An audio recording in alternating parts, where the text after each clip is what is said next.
Assalomu alaykum kanalimiz a'zolari, assalomu alaykum YouTube kuzatuvchilari. Xudo xolasa kafelar uchun bo'lgan divanimiz tayyor. Hozir bir res nariga mashinada chiqib ketdi, yana bir res unga yukladik. Xudo xolasa jo'nataveryapmiz. Juda ham chiroyli chiqdi. Hozir borgan joyda ham obzor qilib hammasini tashlaymiz sizlarga. Kuzatishda davom etinglar.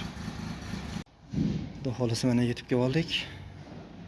Bir qator mana joylariga qo'ydik. Juda ham chiroyli tushdi. Bir qator obzor qilib qo'ydik.